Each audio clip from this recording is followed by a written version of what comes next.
Hello, and welcome to a special overtime episode of Ice is Slippery, an unserious podcast about hockey brought to you by 1.5 hockey fans. My name is Kate, and I'm the hockey fan. And my name is Fred, and I'm still doing a podcast. I would like to say that this was not my idea. This was Fred's idea. So you can say that you're not that much of a hockey fan, but you're the one who was like, hey, there's enough hockey stuff to talk about this week. Maybe we should do a podcast. And I was like, hell yes, let's do it. Yeah, there was certainly a lot of things going on. Yeah, there were a lot of things going on. So this one probably won't be as long as our usual ones. Yeah, but for sure. There are definitely things to talk about. So should we just get right into it? Yeah, I guess so. Might as well. I figured we'd start with the draft. Yeah. We won't go too far into it because the draft can be kind of boring. I was bored. Yes, you were quite bored. Yep. I watched a lot of it. Yeah, you really did. I even watched day 2. Yeah, you did. A lot of day 2 was on mute. I'm not going to lie. Yeah. So the draft format was different this year. They did a decentralized draft, which meant that the teams didn't send their representatives. They were all at home in their fancy war rooms. Locker rooms for some of them. Yeah. The reason they did this was the teams actually voted to do it this way. They voted 26-6 to do it this way. Oh, wow. A big part of it was, I guess, cost savings. It costs a lot to send, all of their scouts and team representatives and everything, fly them out and put them up in hotels and everything. Mm-hmm. Part of it, too, was privacy. I guess some people, namely Steve Yzerman from Detroit, really liked having things be really private because they're like paranoid about people spying on them or something. Oh, yeah, because they were like at tables last year, right? And people can they got to talk all secretively and stuff or something. Yeah, which other GMs actually really like, that they can just walk up to people they can't usually talk to and be like, hey, would you be open to doing a trade? Right. And it just makes it more straightforward. So the prevailing theory is that the reason it was so boring this year is because Gary Bettman was pissed and basically wanted to fuck it up so that the owners couldn't do this again. Or the teams, I guess. It wasn't necessarily just the owner's decision. It had to be a whole team decision. Gotcha. So we don't know exactly who voted for what, but the Winnipeg and Vegas have both come out and said they voted against the decentralized draft. Gotcha. So, all right, Winnipeg and Vegas on the right side of history. Vegas for once. Yeah. I know that we flipped it on when it started, and as soon as I saw Gary Bettman come out, I'm like, well, he can't be the MC. He's not going to run the show here because that would be terrible. And it turned out to be terrible because he was running the show. He needs to go sit down. Yeah, no, I was like, is he just cheap? Is he trying to save money? But now that I know that he was kind of opposed to it, it just makes sense that he was trying to make it bad. So the way it went basically was they would draft a player and then he would come up and get the jersey on and pose for the awkward photos and whatever. And then they would go into what they called the NHL draft room, but most of online dubbed the Zoom room. The Zoom room. Where they would Zoom with the GM and some other people. Yep. And have a really awkward introduction to their team. A forced awkward introduction conversation led by whoever that lady was. Oh gosh, yeah, a reporter who was super awkward. How do you feel about this? What are the emotions going through your head? Yeah, just kind of the same questions all the time. And yeah, it just felt very impersonal and strange. And it was super awkward. It was not a good time. Well, yeah, it was better than the ball picking thing. It was better than the lottery thing. I mean, sure, but that wouldn't be hard. So there weren't a lot of huge surprises. Matthew Schaefer was picked first overall by the Islanders, which was obviously, anybody who follows the draft remotely. You don't follow the draft at all, and even you knew that was going to happen. Well, I knew that he was awesome. Yes, we've seen some videos of him in the past couple of weeks, and he seems like a great kid. He's awesome, yeah. And he's funny. He's very funny. And I was really just hoping he would go to a cool team and that maybe they wouldn't pick him. Right. But the Islanders would have been very stupid to not pick him. Yeah. So that didn't work out for me. Yeah. But maybe he'll make the Islanders more interesting.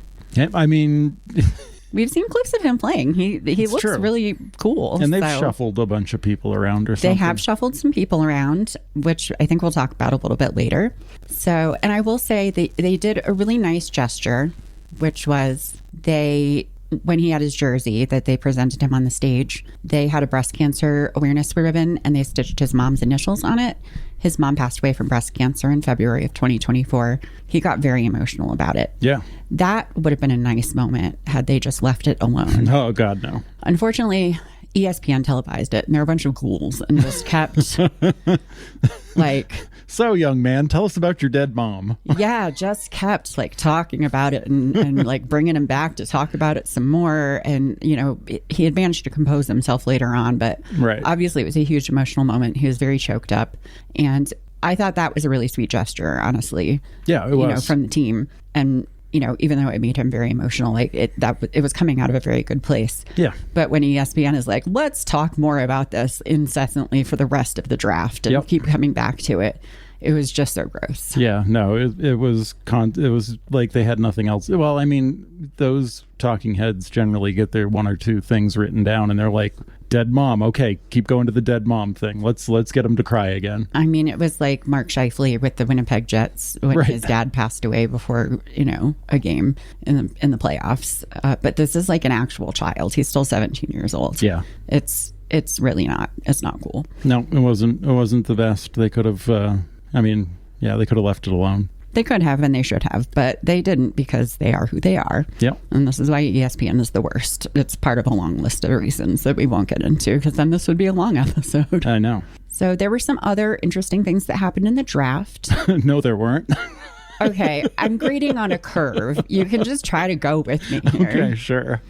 Philadelphia had the 6th draft pick, and everyone anticipated that they would take James Higgins, but they instead went with Porter Martone. It was a little surprising because Higgins is a center, which Philly really needs, and Martone plays right wing. But as it turns out, Martone is a lifelong Flyers fan, and he has both size and skill, so I'm not actually mad about it. Philly loves a player that wants to be there, and he seemed genuinely stoked to be drafted by them. Yeah. So, Philly's such a unique market. They really are they want their players to want to be there. Absolutely. And he really seemed to want to be there. Unless you're Scott Lawton, and then they just ship you off. Well, at least they shipped him to his hometown. But yeah, no, Danny Briere is definitely he's about the vibes, right? Yeah. He's a vibes guy. He's a vibes guy. So yeah, no, I thought it was pretty good. Yeah, no, they were like, oh, so, we heard you have pictures of you in Flyers gear growing up. He was like, yeah, I had a poster of Claude Giroux in my basement. I still have it somewhere. So that's really good because Higgins is openly grew up an Islanders fan, which you got to question that judgment, honestly. The Islanders were trying desperately to get another high pick so that they could get Higgins too. It didn't happen. Higgins ended up going the next pick to the Bruins at number 7. Gotcha. So, but didn't he go to Boston College? He did go to Boston College. Yeah. So it works out for him. I watched something. You did. You paid attention. I'm very proud of you. Yeah. The Anaheim Ducks drafted Roger McQueen 10th overall. And they had the best presenters of the night because a lot of the teams had celebrity presenters come. And they had Joshua Jackson and Marguerite Moreau from the Mighty Ducks movies. They actually tried to hype up the crowd, which was really nice. They did. They gave it their best shot. That crowd is pretty dead. The most enthusiasm they showed was constantly booing Gary Bettman, which, co-sign. The Ducks immediately put McQueen and his family on a helicopter to fly him to Disneyland. And later they posted a picture of him posing with the Lightning McQueen car. So I feel like Anaheim maybe didn't vote against the decentralized draft. Well, they took vote for it to save money no, they saved that money and they spent it anyway. Apparently on helicopter rides. Yeah, it was just basically a big commercial for Disneyland. So people were kind of laughing at the juxtaposition of all of those pictures all night versus the prospect from the Buffalo Sabres who got drafted and looked absolutely miserable. And his celebrity announcement was done by the Goo Goo Dolls. Oh, right. Yeah. Yeah. The Goo Goo Dolls. Yeah. That's a blast from the past. Bettman was excited that they were there. I'm sure he was. Dallas did not have a pick until the third round, but they still had a great pickup with Cameron Schmidt, who lots of talent scouts said could have gone in the first round, honestly. The thing is he's a small boy. He's a tiny boy. He is 5'7" and 160 pounds. Which is... He's real tiny. He's real tiny. Oh, I didn't know he was that tiny. No, he's very tiny. Oh, wow. As we know, Dallas is not afraid to draft a tiny right winger. Remember our friend Logan Stankoven? Mm-hmm. So it seems like a lot of GMs went with bigger, more physical players this year at the draft. A lot of, projections kind of went out the window because people who were projected to go lower went higher because they're big boys who play physical games. Right. Porter Martone being one of them for the Flyers. So yeah, it's definitely the Panthers effect. People see the Panthers team and they're like, oh no, we need all these big guys. Right. I didn't know much about Cameron Schmidt, but Robert Tiffin and David Castillo have some great posts up and he seems really exciting. He's a super fast player. Like they're saying he's already NHL fast, not just like AHL, WHL fast. And yeah, and then Dallas had several other draft picks and we got our obligatory Finnish player. Oh, good. So, we can't have a draft without getting a Finn. It's the Dallas way. Yeah. So yeah, that was pretty much the main part of the draft for me. That was on night one. Yeah. I guess the big thing on day two was this very second to last person picked. So like round 7, second to last person was, I think his name is Aiden Park. He was just there to support his friend, like his roommate who got picked on day 1. And then he just like stuck around because his friend had to leave and go to Nashville where he got drafted, but he still had tickets. So he was just hanging out in like shorts and a hoodie, and then he got drafted and then like had to walk up on stage in shorts and a hoodie. So he's going to Edmonton. So that's wild. We should we should go there some year. Maybe I get picked up randomly without knowing it. Yeah, I mean you do have a right shot. So. I mean I guess he's a hockey player. Yeah, I do think that maybe has a difference. You're also maybe a little old. No offense. I just want a 1-year contract. That's just all. a 1 year. It can be all bonus. It'll be team friendly. Don't worry. Very team friendly. So speaking of friendly teams, we have more Panther shenanigans to talk about. Oh my God. We talked last week about the Panthers drunken shenanigans tour, and it has continued. Yeah. I feel like they saw that post from Charlie XCX where she's saying like she's going to see how long she can like ride it out and make it uncomfortable for people with her Brat Summer, because it's Brat Summer Part 2 now. Yes. And I feel like they're just like, oh, we're going to keep going and going. Theirs is Rat Summer. Brat Summer. I love that. Yeah. So it did come out that their bar tab at the 11 nightclub was $500,000 and it was comped by the club. Obviously inflated, bottle service and things like that, but definitely a debaucherous evening for sure. Yep. And then the next day they had or I guess it wasn't the next day, but on Sunday they had their parade. And last year it rained during the parade, but this year the weather was clear.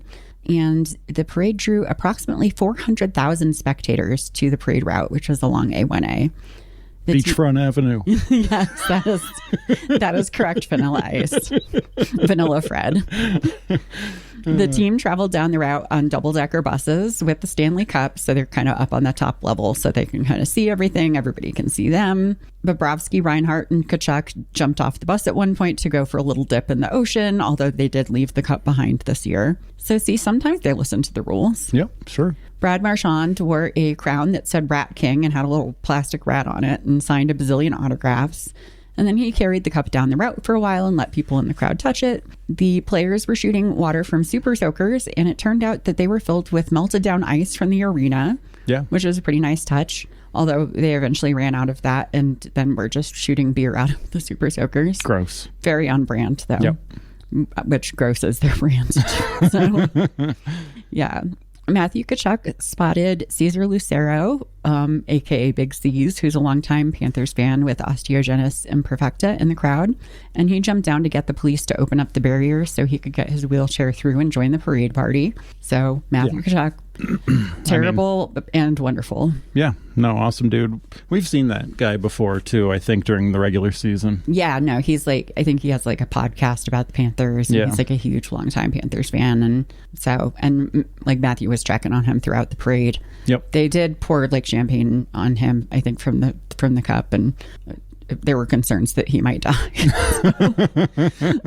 Yeah. And then the parade culminated with all the players on stage. Paul Maurice did have a new cat shirt made by his daughter. I know you wondered if he would have a new cat shirt this year. He did, yeah. It was better because they were both on the front. Exactly. Yeah, you have to... He didn't have to turn around or take his, Hawaiian shirt off. Exactly.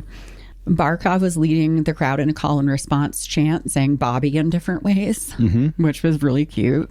Ekblad was vaping on stage, just fully... Was he vaping? Yes. It's official? I thought somebody was maybe smoking a cigar, but my initial thought was that a vape? Because it was big cloud. I went back and watched, and I'm 99% sure it was a vape. So yeah. It definitely, the vapor went away pretty much immediately. So gotcha. If it was a cigar or something, there would have been smoke lingering. Yeah, I mean, Kachuk had a cigar hanging out of his mouth for 3 days. It probably still does. Ugh. Well, he doesn't have his mouth guard anymore. He has to satisfy his oral fixation somehow. Sam Bennett talked about how a lot of people don't like the way the Panthers play and call them nasty and call them dirty, and said he would like to take a moment to apologize to absolutely fucking nobody. Yeah, everyone loved that. Everybody loved that. So, except for the people who didn't, who thought it was very classless. But yeah, I don't know. I don't like him anymore. he's pretty unlikable. Yeah. But they're just doing their brand. Yep. Brad Marchand's stepson was on stage wearing a shirt that said "Bring the Boys Back," and it had Bennett, Ekblad, and Marchand's faces on it. Marchand said he was happy not to have to worry about getting knocked out by Benny anymore. Brad Marchand was dancing around with Reinhart sitting on his shoulders. It was just it was chaos. Yeah. But they're having a great time, obviously. And I mean, they are still partying. A bunch of them went to the Bahamas. Yep. They did a trip to the Dairy Queen. In the Bahamas. Yes. The Dairy Queen in the Bahamas. Yeah. And they, some of them made a brief appearance on the Spit and Chicklets podcast. I did subject myself to watching it, and nothing of value was said. So you could have said that before you watched any of that. It's true. It was basically Reinhart and Kachuk drinking daiquiris in the pool. Yep. And then Brad Marchand popping in to give Biz some shit, and then that was about it. So, yeah. And then Gustav Forsling, I don't believe has worn a shirt since they won the cup. He's just been walking around shirtless. Okay. Which is great for all of us. All right. So, yeah. And then presumably they're still partying and will continue to do so. Yeah, probably. Yeah. Sam Reinhart did say on the Spit and Chicklets podcast that the team doctors have been very busy basically keeping them going because none of them have slept. They just take naps in the afternoon. Oh, yeah. So, yeah. How's they keeping them going? With amphetamines and shit? He didn't say. I know a lot of them had lost their voices. So I assume maybe IV hydration. Oh, there we go. Yeah. But it could be amphetamines. They're the Florida team. They are the Florida team. I think amphetamines are just in the water there. Probably. Yeah. So, yeah.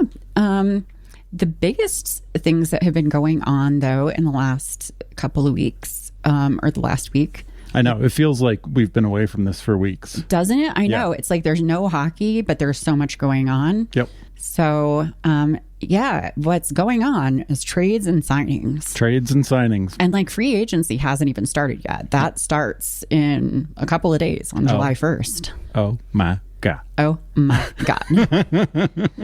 So, some signings. For the Dallas Stars, Jamie Benn has re-signed with the Dallas Stars, surprising pretty much nobody. He signed a 1-year, $1 million contract, and then it has lots of bonuses because when you're over 35, you can sign, as long as it's a 1-year contract, you can stack lots of bonuses in there. So he can get up to $2 million in bonuses in the regular season, which he should be able to hit because he's very durable. They're all based on amount of games played. And then he can also get another $1 million in the postseason, $500,000 if we win the Western Conference Finals, another $500,000 if we win the Cup. Cool. So super team friendly deal. A lot of people are like, holy shit, he could have made so much more somewhere else. And it's like, he wants to be a star. Yeah. That's what he is.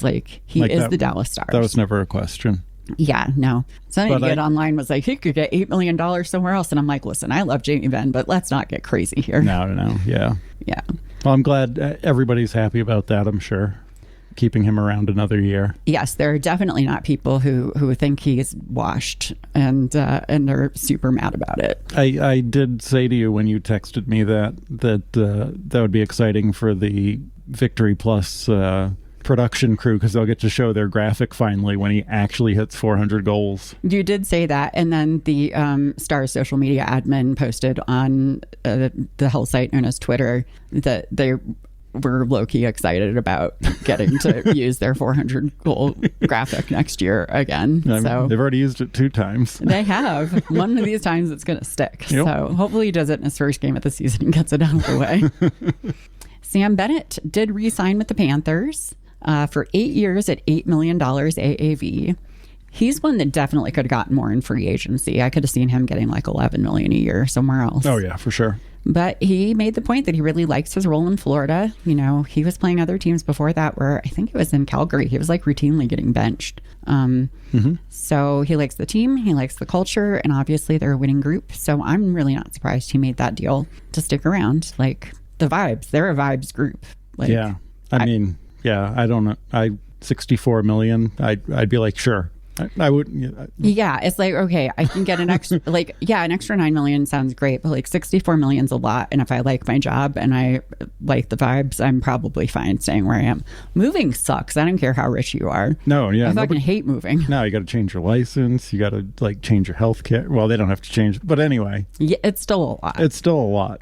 Literally, there's like a company started by some like former wives and girlfriends or current wives and girlfriends of NHL players that like their job is like helping current NHL families move and like relocate. I briefly worked for a company that does that as well for high paid executives. Yeah, it's a really great service to have. And I got out of there real fast. Yeah. And you weren't even doing that stuff. You were like doing data shit. Uh-huh. So the Panthers still have $11 million in cap space available, but they have 6 roster spots to fill, and they still have not signed Marchand and Ekblad. So it's, I think, unlikely they'll be able to keep both of them unless they both go really team friendly, because they can't spend all 11 on both of them, because then they'll still have 4 more roster spots to fill. But I think at least one of them stays. So yeah, I do not know. Yeah, so we'll see. Those are kind of the big signings. Trades. The Islanders traded Noah Dobson to Montreal in exchange for Emil Heineman and 2 first-round picks. Dobson has been basically their top D-man, but they knew they were picking up Matthew Schaefer in the draft, and that shows like a lot of confidence in him that he's basically going to be a top D-man for them. The Habs are clearly happy to have Dobson because they signed him to an 8-year contract extension at a $9.5 million AAV. They are clearly happy to have him. Yes. John Tavares signed a contract extension in Toronto and gave them a hefty hometown discount at 4 years at $4.38 million AAV. So, you know, that's definitely something he could have gotten more somewhere else. He could have asked for more, but... Yeah, he doesn't need it. He's got all that amulet money. Literally, I said it's fine. He's probably got all that amulet endorsement money as the next line in my notes. So I don't think he even gets paid for endorsing amulets. He's the one who reached out to them and was like, hey, I've got your amulet. It's sick. Can I talk about it? Oh, boy. Yeah. So, okay. I can't judge him, though. I started doing tarot cards. It's fine. Whatever. I mean, your tarot cards aren't trying to block out Wi-Fi signals. That's true. They're just pretty and shiny. Yeah. Evander Kane was traded from the Oilers to the Canucks in exchange for a 4th-round pick. Oh boy, that was certainly a topic. That was certainly a topic. You know, a lot of people are like, Evander Kane's gonna go to the Canucks, which has like a famously dysfunctional dressing room, and he has a history of being sort of toxic. And then Edmonton fans are like, what are you talking about? He's a saint. He helps children. He's wonderful. You guys are just holding his past against him. And so it's become a conversation topic. Yeah, they're very defensive of him. Yes, which that's fine. Like I said, though, like people are going to judge your hockey players, and you can't take it too personally. Like if I got upset every time that somebody online said that Jamie Benn doesn't eat pussy, I would never leave the house. Like he made one tweet like 10 years ago, and now that's all anybody ever says about him online. Yep. So I mean, yeah, no, I mean they're not. I mean, they are real people, but like your relationship to them are like they're not real. We only know like a very small fragment of what they put across. Yeah. So, and like Bennett for me is always going to be the guy that gave Stolars a concussion. He's going to be the guy who slips on banana peels whenever a goalie is around. Exactly. And that's just how he's going to be for the rest of time for me. And that's okay. Mark Stone and I have beef. Yeah, you do have beef. He doesn't know me, but we have beef, and we always will. And that's fine. Yep. So it is what it is. In less controversial trade news, Buffalo traded J.J. Peterka to the Utah Mammoth in exchange for Josh Doan and Michael Kesselring. And that's actually a very nice package deal because Doan and Kesselring are really good friends and they're roommates and they have 2 cats and a dog. So they plan to live together in Buffalo as well. And I just think it's really nice when a bonded pair gets adopted together. Yeah. And then for his part, Peterka signed a 5-year contract at $5.5 million AAV in Utah, probably because he just wants to make sure that he doesn't have to go back to Buffalo because I think he was really unhappy there. Yeah. So. I mean, I've never been to Buffalo, but I don't think I'd be happy there. Listen, I don't like Utah either. Like, I've only been there once, but I'm not a fan. But I can see it being a huge upgrade over Buffalo. Yeah. Yeah. Unless you want to, like, get to Canada real fast. Buffalo is convenient for that. That is true. I don't think Utah has that going for it. No. So, but on the topic of bonded pairs, the biggest trade news of the week happened on Monday when a great cosmic injustice was corrected. Great. Okay. And Trevor Zegras was traded to Philadelphia so he could be reunited with his bestie, Jamie Drysdale. Yeah. This was big news. This was big the internet. news. I mean, this was pretty much when I was like, "Oh, we're going to have to do a podcast this week." Pretty much, yeah. No, even you, like, who didn't have a front row seat to the Trevor Zegras, Jamie Drysdale best friend show, knew what a big deal it was. Yeah. And yeah, no, it was huge. Like, everyone was so excited. The Tumblr girls are thrilled. Even like over on Our Hockey, everyone's like, yay, they're back together. Like, yeah, it's great. No, I'm really happy for Trevor Zegras. He, I think, has been kind of languishing in Anaheim.